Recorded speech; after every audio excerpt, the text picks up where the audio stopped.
The first thing I found wasn't a deed. It was a dress. An old dress tucked inside my grandmother's trunk. At the time, I thought I had discovered a treasure. I had no idea I was to discover a mystery. I was 13 years old when I found the trunk. By then, my family had finally moved out of the projects and into what felt like a completely different world. To me, they were real houses. Not long hallways, not broken elevators, not concrete stairwells that smelled like bleach and trouble. These were homes with yards, homes with basements, homes with closets and corners where old family treasures could disappear for years. Like most curious children, I explored everything. One afternoon, while looking through some family belongings, I discovered an old trunk. At first, it did not seem important. It was worn from age. The metal corners were scratched.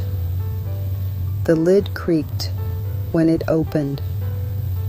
Inside were photographs, papers, letters, and things that looked far too old to interest a 13-year-old girl. But something about it felt unfinished. I began lifting papers one by one. Some were folded neatly, some were yellow from age. Some had names I recognized from family stories. Others belonged to people I had never heard of before. The deeper I searched, the more it felt as if I had stumbled into a place I was never meant to see. A time that existed long before I was born. What I did not realize then was that families often hide their history in ordinary places. Not museums, not libraries, not government archives, but boxes, drawers, attics, closets, and trunks, especially Black families. Because for generations, many of our stories were never written into the history books. They were carried by people, tucked into photographs, folded into letters.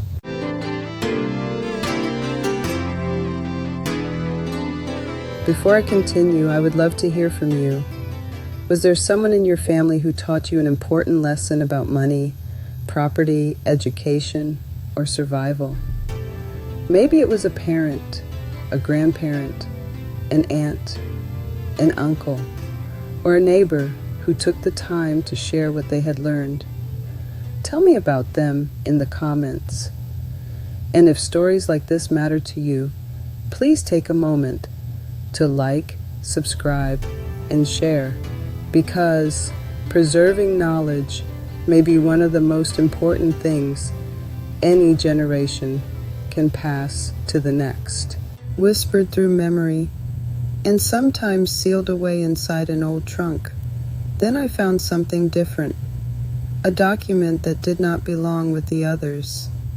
Heavier paper, formal language, signatures, stamps. I did not fully understand what I was looking at, but I could feel its weight. It was a deed connected to property my grandmother once owned. And that discovery would eventually lead me toward a question no one had ever asked me to consider. Because the story was never really about the property, the story was about something hidden beneath it. The difference between intelligence and literacy, and how mistaking one for the other has cost countless families far more than land. At the time, however, I did not understand any of that. I was simply a curious 13-year-old girl who had stumbled across a piece of family history. The deed went back into the trunk. Life moved on. School, friends, music, the ordinary concerns of growing up. And yet, for reasons I could not explain, I never completely forgot that document. Years later, another memory began to surface. a memory that at first seemed unrelated. Summer afternoons with my grandmother. She would often sit with me while I read newspapers, store advertisements, letters, whatever happened to be available. Sometimes she would ask me to read something aloud. Sometimes she would ask me to repeat a word.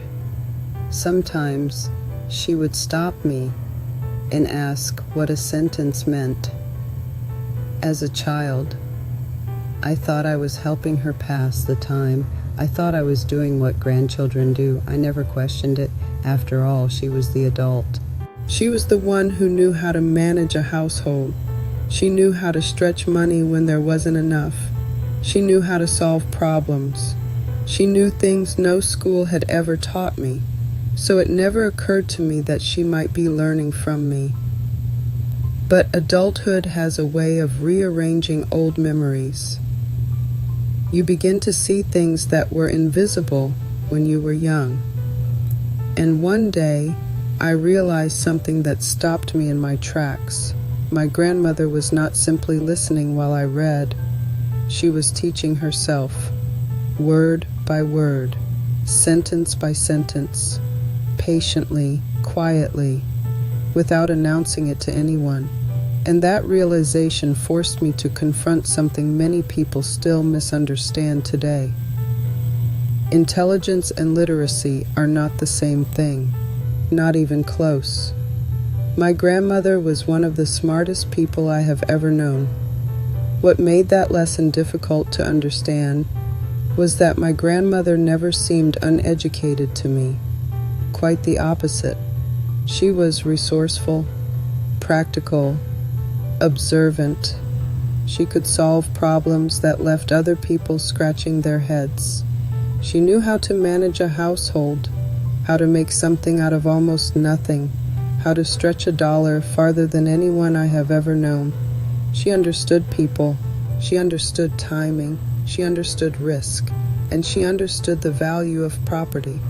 That was why the deed surprised me, because somewhere in her life, she had managed to acquire something many people only dreamed about owning. Land, a place to call her own, a piece of the future. A woman who seemed capable of handling almost anything that life placed in front of her.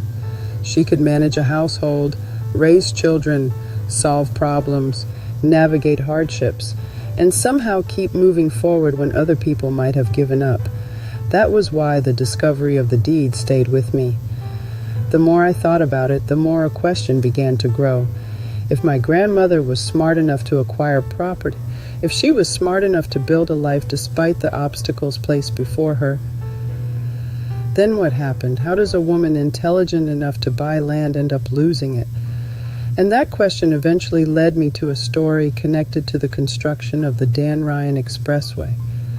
A story about property, a story about power, and a story about what can happen when the language of the law becomes a barrier instead of a tool. Long before I was born, my grandmother owned property in Chicago. I do not remember seeing it myself. By the time I came along, that chapter of her life had already passed into family memory. What I knew were fragments, conversations overheard, pieces of stories told by adults who assumed children were not listening, references to a house, references to land, references to things that used to be. Only years later did I begin putting those pieces together. The property sat in an area that would eventually be affected by the construction of the Dan Ryan Expressway. Today, people drive those lanes without giving much thought to what existed before the concrete arrived. But highways do not appear out of nowhere. Before the pavement, before the traffic, before the exit signs, there were neighborhoods, families, businesses, churches, lives built one paycheck at a time, dreams built one generation at a time. And when government planners drew lines across maps, Those lines often passed directly through communities that had little power to stop them. I do not know every conversation that took place.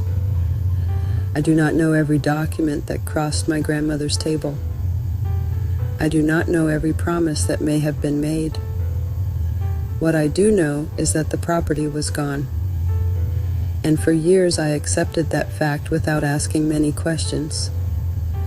But as I grew older, the questions became harder to ignore.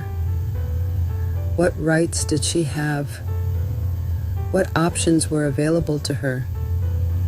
Did she fully understand the paperwork? Did someone explain everything clearly? Or was she expected to navigate a complicated legal process while teaching herself skills that others had been given the opportunity to learn as children? The more I thought about it, the less this felt like a story about one family. It began to feel like a story repeated across America. A story about who understands the rules and who pays the price when they don't. And that is where the trail begins to disappear. The lawyer gave us an answer. The property was gone. But the explanation never stayed with me. Years passed. People passed away. Documents disappeared.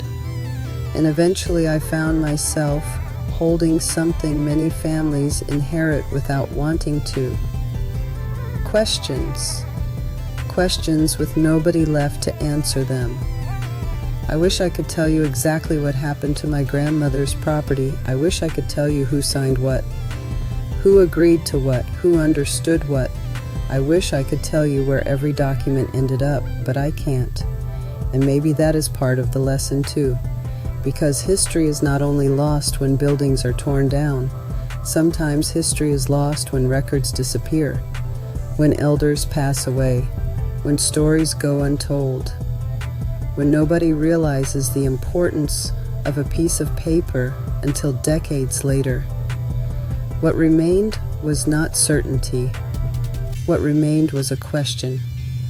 How many families have stood exactly where I stood, holding fragments of a story, trying to understand what happened, trying to understand what rights existed, trying to understand what was lost, and trying to understand why nobody ever taught them the rules.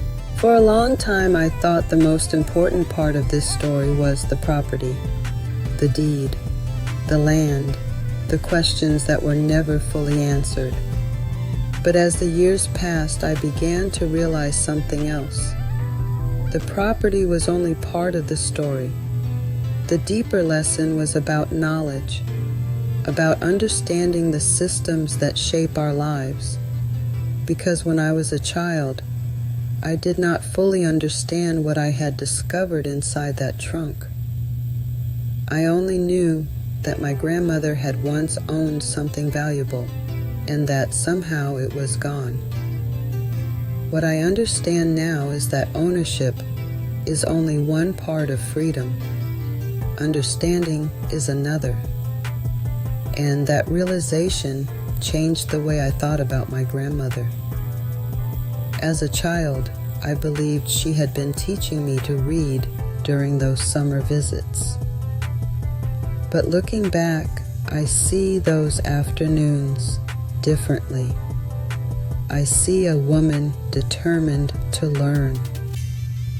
A woman determined to understand a world that did not always make understanding easy. A woman who knew that knowledge mattered, even if she had not been given every opportunity to acquire it as a child. And that is when I began to understand something that deserves to be said loudly. Intelligence and literacy are not the same thing. Intelligence and literacy are not the same thing. My grandmother possessed wisdom. She possessed determination. She possessed courage. She acquired property, raised a family, survived challenges that would have broken many people. None of that required a lack of intelligence. What it revealed was something larger. How often people are expected to navigate legal systems, contracts, notices, and government procedures without ever being fully taught how those systems work. And the more I thought about that, the more I realized this story was never just about my grandmother. It was about freedom itself. Because freedom requires more than opportunity. Freedom requires understanding. And perhaps that has been one of the great challenges throughout American history. Because gaining rights and understanding how to protect those rights are not always the same thing. After emancipation, Black families worked tirelessly to build lives for themselves. They established businesses, purchased homes, bought land, founded churches, created schools, and pursued opportunities that previous generations had been denied. But building something is only part of the journey. Protecting it is another. Because every deed comes with paperwork.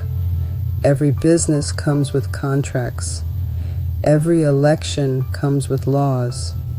Every property owner eventually encounters taxes, regulations, courts, and government agencies. The systems that shape our lives are often written in language that can feel complicated even to people with years of education. And for generations, many Americans were expected to navigate those systems while facing barriers that others did not. The more I studied history, the more I realized my grandmother's story was not unusual. Not because every family lost property, but because many families found themselves trying to understand rules they had never been taught. Rules about ownership, rules about inheritance, rules about voting, rules about legal rights, rules about how decisions are made. And when people do not understand the rules, they often discover them only after something important is already at risk. That realization changed the way I think about education. Education is not only about earning a living. It is not only about passing a test. It is not only about receiving a diploma. Education is also about understanding the systems that affect your family, your community, and your future. Because knowledge can protect what previous generations worked so hard to build. And perhaps that is one of the lessons my grandmother left behind without ever intending to teach it. The responsibility to learn the rules and then teach them to someone else. The responsibility to learn the rules and then teach them to someone else. Because knowledge was never meant to stop with one generation. Every generation inherits something from the people who came before them. Sometimes it is land. Sometimes it is money. Sometimes it is a family Bible, a photograph, a recipe, or a story told around a kitchen table. But sometimes the most valuable inheritance is knowledge itself. The lessons people paid dearly to learn. The mistakes they hope their children will not have to repeat. The wisdom they gathered through experience. When I think about my grandmother now, I do not think about what she may have lacked. I think about what she was trying to gain. I think about a woman who understood that learning mattered. A woman who spent time with a young girl and placed words in front of her. A woman who, whether she realized it or not, was helping prepare the next generation for a world that would require more than hard work alone. Because hard work matters, character matters, faith matters, but understanding matters too. Understanding how systems work, understanding how decisions are made, understanding how to protect what a family has built, and understanding how to leave something behind for those who come after you. Perhaps that is why so many elders pushed education so strongly. Not because they believed a diploma would solve every problem, but because they understood that knowledge creates options. Knowledge creates confidence. Knowledge creates opportunities to ask questions when something does not seem right. And sometimes the simple act of asking the right question can change the course of a family's future. Maybe that is the lesson I carried away from that trunk all those years ago. Not simply that property can be lost, but that knowledge must be preserved. Because when knowledge survives, future generations have a better chance of protecting everything else. Freedom requires understanding, but freedom also requires a voice. Because throughout history, many people understood that something was wrong. They understood that something was unfair. They understood that opportunities were being denied. They understood that decisions were being made that affected their families and communities. The question was whether they believed they had the right to speak, whether they believed their voice mattered, whether they believed they had the right to ask questions, to challenge decisions, to request explanations, to attend meetings, to vote, to organize, to advocate, to insist on being heard. And that is one of the lessons I eventually carried away from my grandmother's trunk. Not simply that property can be lost, not simply that documents can disappear, but that silence can be costly. Because when people do not understand their rights, others often make decisions for them. When people do not participate, others often determine the future on their behalf. When people do not ask questions, important answers can remain hidden. History is filled with examples of ordinary people who changed the course of their communities simply because they refused to remain silent. They learned. They asked questions. They organized. They voted. They challenged assumptions. And in doing so, they expanded opportunities for the generations that followed. Freedom requires understanding. But understanding alone is not enough. At some point, understanding must become action. And action begins when people find their voice.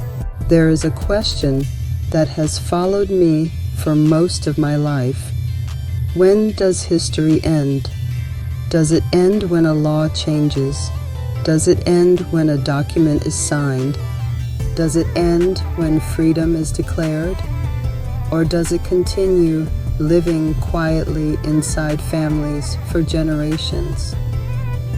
When I was about 13 years old, I found an old trunk that belonged to my grandmother. Inside were papers, documents, a deed, things that seemed ordinary at the time. My grandmother could not read or write, but she was not unintelligent. In fact, one of the greatest lessons of my life came from realizing that intelligence and literacy are not the same thing.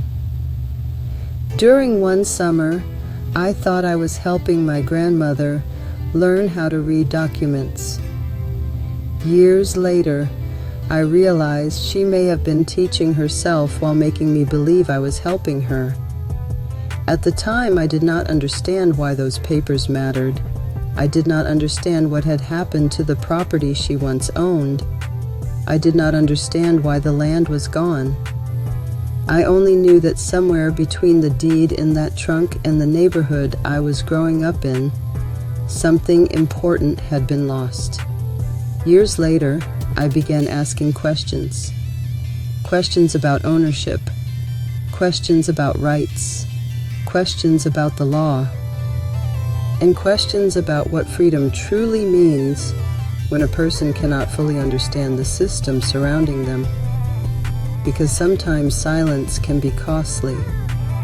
And sometimes the difference between keeping something and losing it begins with understanding what is written on a single piece of paper.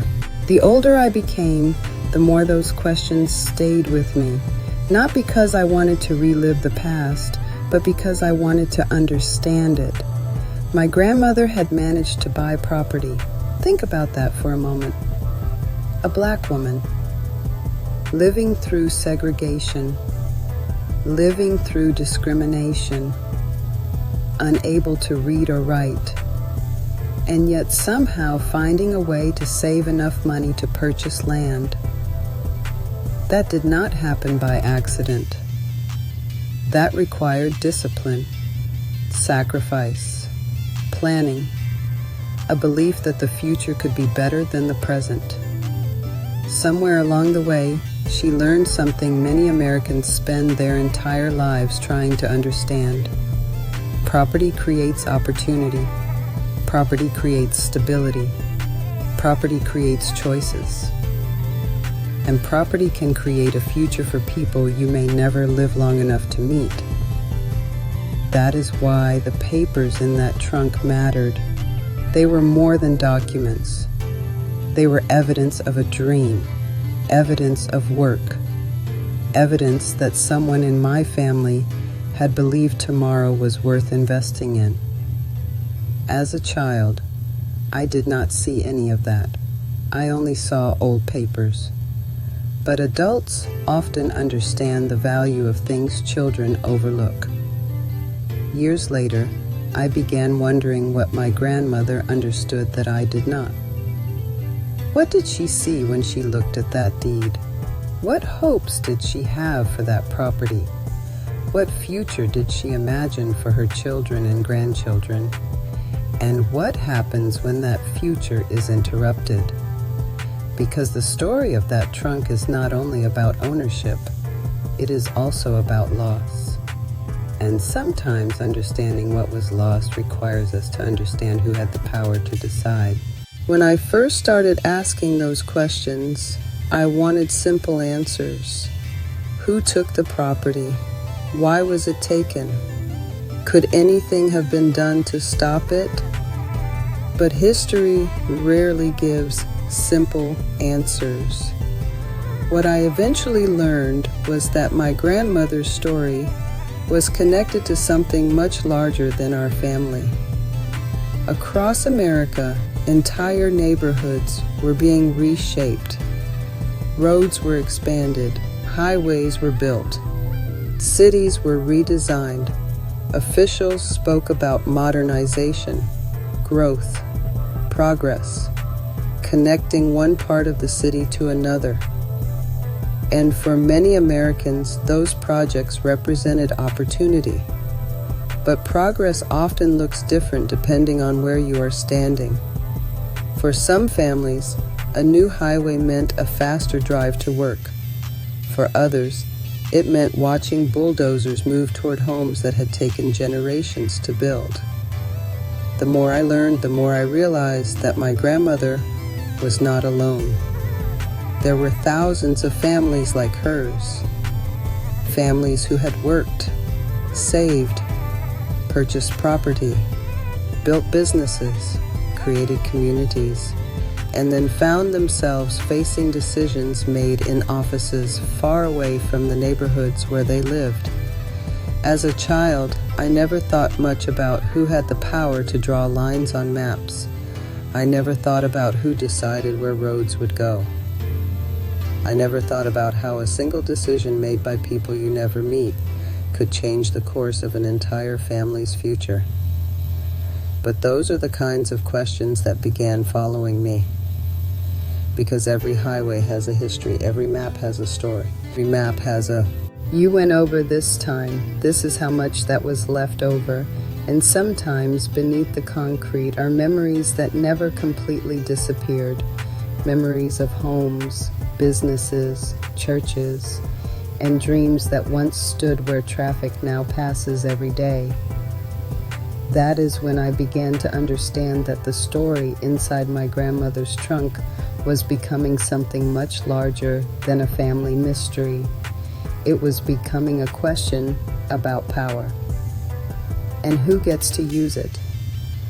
One of the highways connected to that question was the Dan Ryan Expressway.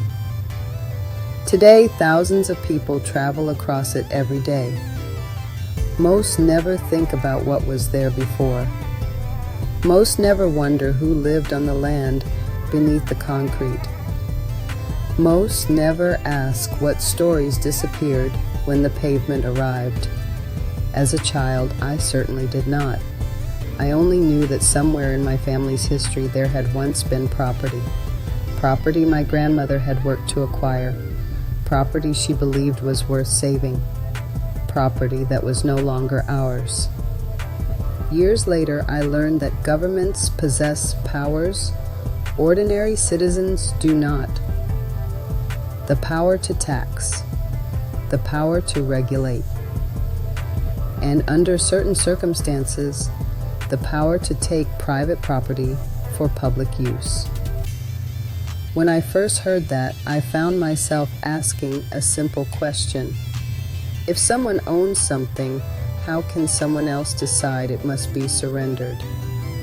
That question may sound simple, but the answer is anything but simple.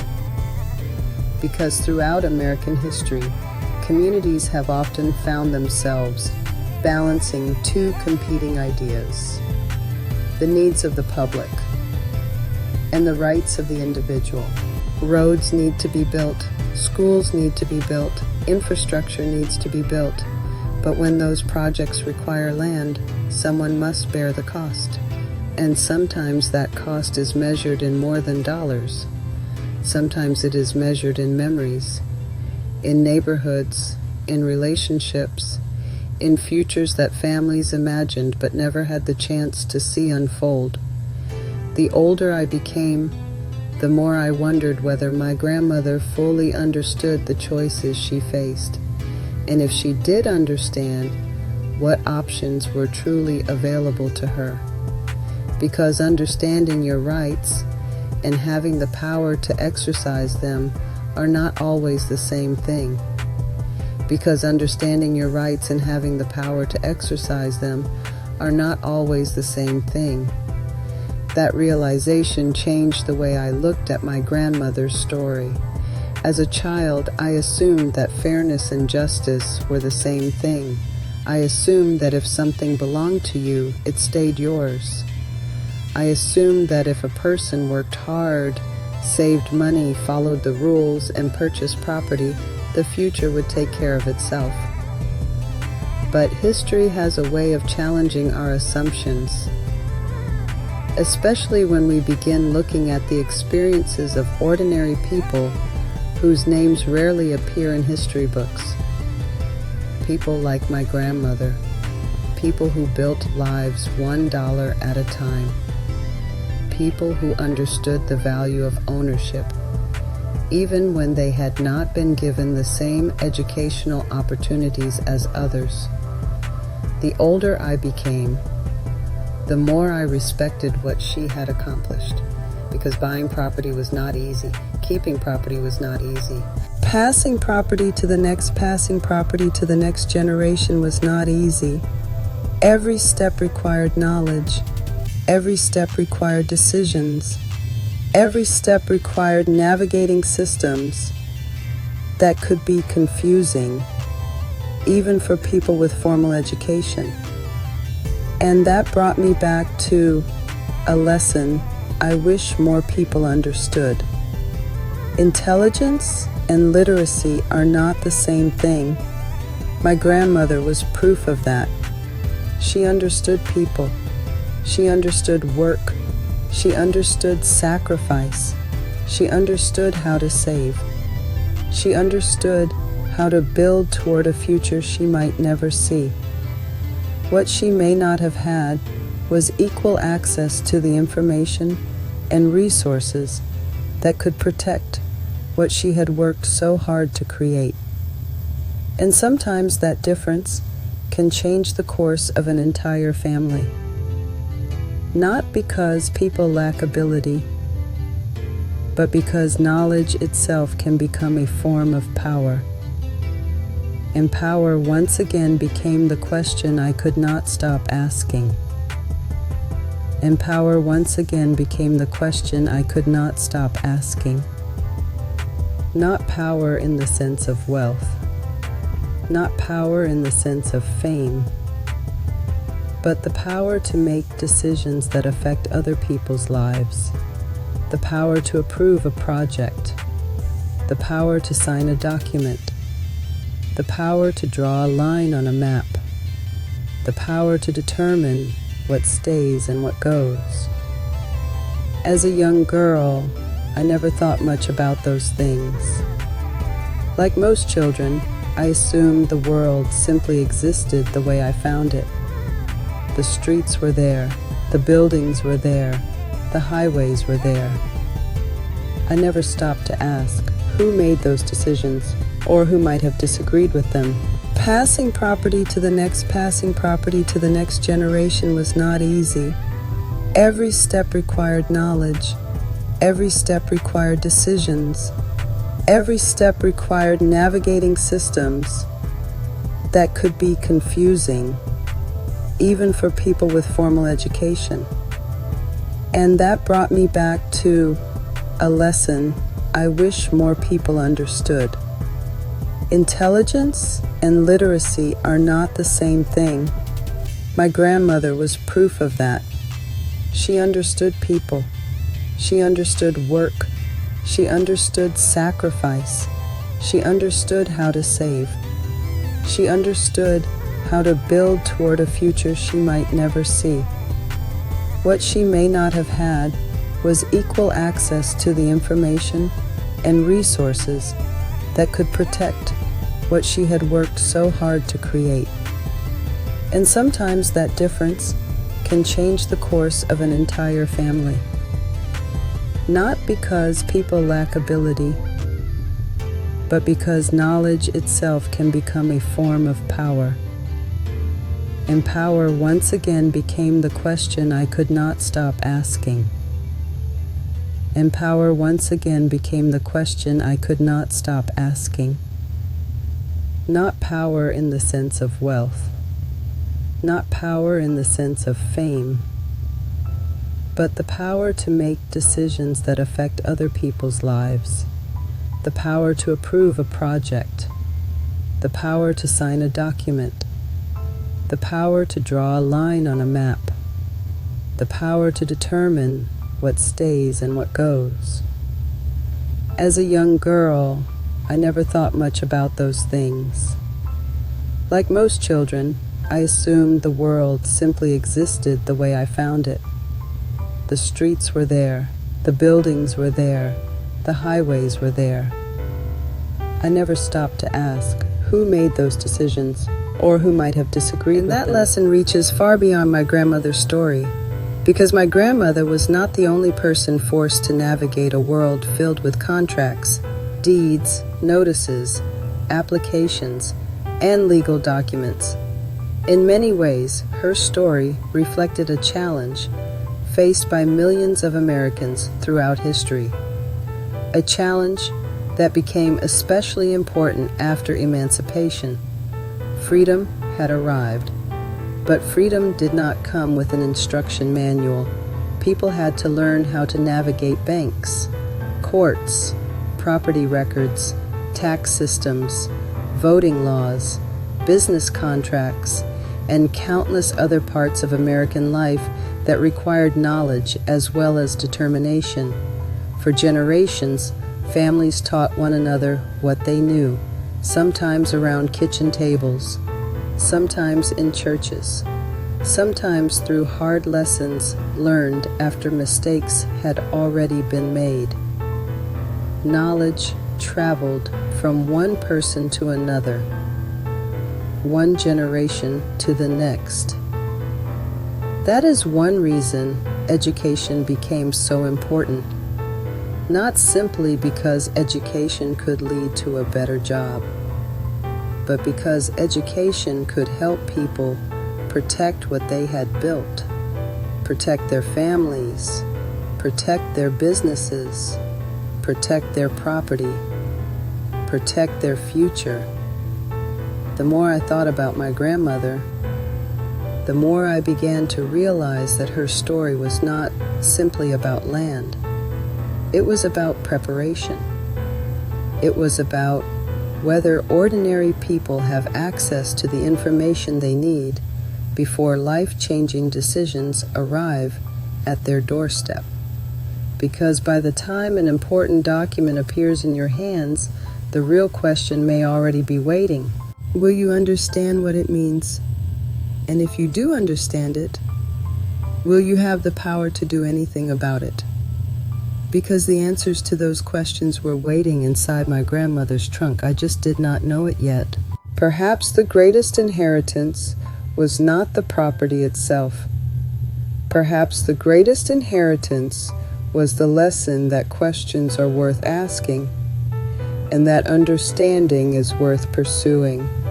Perhaps that is the difference between my grandmother's generation and ours.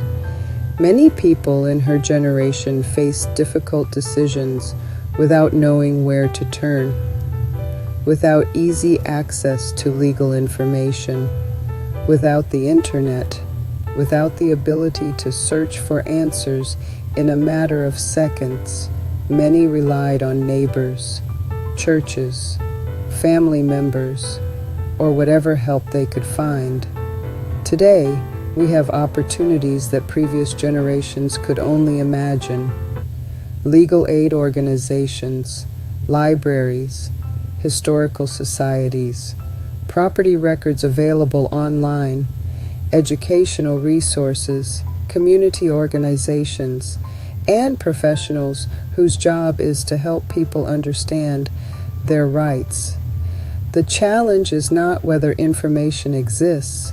The challenge is whether we choose to seek it before it is too late. Because freedom requires more than having a voice.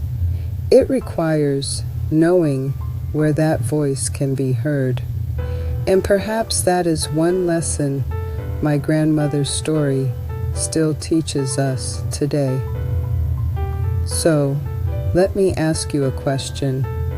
What knowledge has your family passed down that helped you navigate life? Was it a lesson about money, property, education, faith, or a warning from a parent or grandparent that still guides you today? Share it in the comments below, because those lessons may help someone else protect their future. And if you have enjoyed this journey through Commandment Number 7, consider subscribing and joining us for the next chapter, because understanding our rights teaches us how to protect our freedom. But history teaches us something else as well. There will be moments when the answers are not clear, moments when the future feels uncertain, moments when the path forward seems impossible to see. In those moments, knowledge alone may not be enough. People need something more, something that carried generations through slavery, through segregation, through loss, through disappointment, and through the long struggle to build a better future. They needed faith. Faith that tomorrow could be better than today. Faith that difficult seasons do not last forever. Faith that justice, though delayed, was still worth pursuing. And faith that their children and grandchildren might one day walk through doors that had once been closed to them. That brings us to Commandment Number 8, the commandment of faith.